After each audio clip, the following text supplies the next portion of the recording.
A weight W is attach to the end of a flexible rope. पहले तो देखिए ये रोप है, थोड़ी सी थिकनेस होती है। हम जब बोलते हैं ना स्ट्रिंग, तो स्ट्रिंग बहुत पतला होता है, पर रोप की थोड़ी सी ऐसी मोटाई होती है ना, तो वो मैटर करता है। ये थोड़ा सा थिक होता है रोप, और ये इसका डायमीटर गिवन है। चलिए एक तरफ फोकस करेंगे, हम इस तरफ फोकस करेंगे।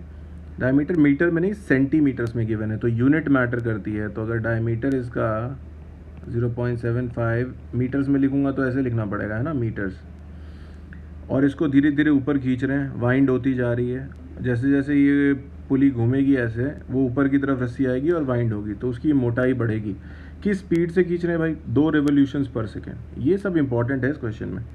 अब जब आप बोलते हो 2 रेवोल्यूशंस पर सेकेंड, तो इसको रेडियंस पर सेकेंड में कन्वर्ट तो करो। तो 2 पाई से मल्टीप्लाई कर दीजिए, तो ये कितना हो गया? 4 पाई रेडियंस पर सेकेंड। बताओ रेडियंस पर सेकेंड किसकी यूनिट है? किसकी यूनिट है? रेडियंस पर सेकेंड ओमेगा की यूनिट है। तो तुमको ओमेगा मिल गया। ओमेगा कितना मिल गया? 4 पाई। ये बड़ा इंपॉर्टेंट था समझना। तो आपको इसके घूमने का ओमेगा मिला, और वो टेंशन मांग रहे हैं अब इस रूप का, जैसे जैसे वो वाइंड हो रहा है। देखिए टेंशन के लिए आपको ये पता करना पड़ेगा कि मास इनटू एक्सेलरेशन क्या हो रहा है इसका।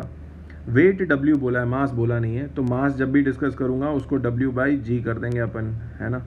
ये समझ के रखिएगा। अब यहाँ से शुरू करता हूँ। तो अगर मैं टेंजेंशियल एक्सेलरेशन निकाल लूँ, तो इसमें मल्टीप्लाई कर दूंगा मास, और वो हो जाएगा टेंशन। टेंजेंशियल एक्सेलरेशन कैसे निकालता हूँ? dV/dt। चूँकि घूम रहा है तो डिफरेंशियल किसका करेंगे? v को क्या बोल सकते हैं? r ओमेगा ना। तो r ओमेगा का डिफरेंशियल कर रहे हैं टाइम के साथ। प्रोडक्ट रूल कहता है कि इसको ऐसे कर सकते हैं, r d omega by D T plus omega D R by D T. अब देखो यहाँ पे D omega by D T तो है नहीं, ओमेगा कांस्टेंट है, तो ये पार्ट तो कट के क्या हो जाएगा? 0। बचा क्या? Omega D R by D T. Omega पता है मुझे कि 4 पाई है, और D R by D T का मतलब होगा कि radius, rate of change of radius 1 second में कितना चेंज, नीचे टाइम है ना, rate of change of radius. और यहाँ पे थोड़ा सा फोकस कीजिए, अगर वो 1 सेकंड में 2 रेवोल्यूशन घूम रहा है, तो मोटाई जो बढ़ेगी इस रस्सी की, वो कितनी मोटाई बढ़ेगी मुझे बताइए आप। इस तरफ 2 रेवोल्यूशन में चौड़ाई कितनी है? डायमीटर 0.75, तो यहाँ से यहाँ तक मान लो 0.75 बढ़ गया, पर एक रेवोल्यूशन और घूमेगा तो मतलब थोड़ी सी और मोटाई यहाँ से यहाँ तक बढ़ जाएगी, तो टोटल मोटाई इस तरफ कितनी बढ़ जाएगी? 2 इंटू 1 सेकेंड में 2 बार आया ना, तो इतना। तो D R by D T अब मुझे पता चल गया कि वो होगा 1.5 इंटू 10⁻⁻²।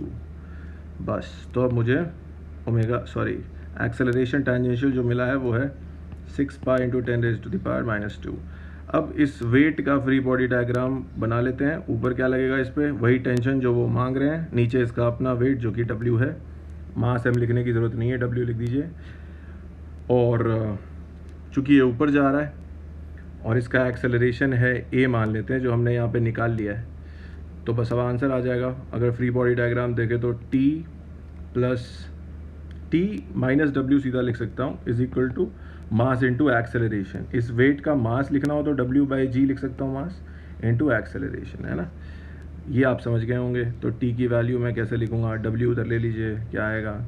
1 प्लस A/g, यानी कि W1 plus acceleration is 6 pi into 10⁻⁻² by g। क्या g तो 10 है।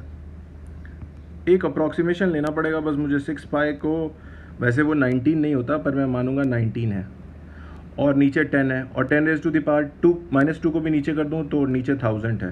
तो अपने को क्या आ रहा है? देखिए 1 प्लस 0.019, यानी कि फाइनल आंसर है टेंशन का इस स्ट्रिंग में W तो बाद में भी लगा सकता हूँ, 1.019 times W, and this becomes the final answer to this question. So it's a very interesting question also, इसमें कुछ सीखने को मिलता है। आई होप ये आपको समझ में आ गया हो। That's it, thank you so much.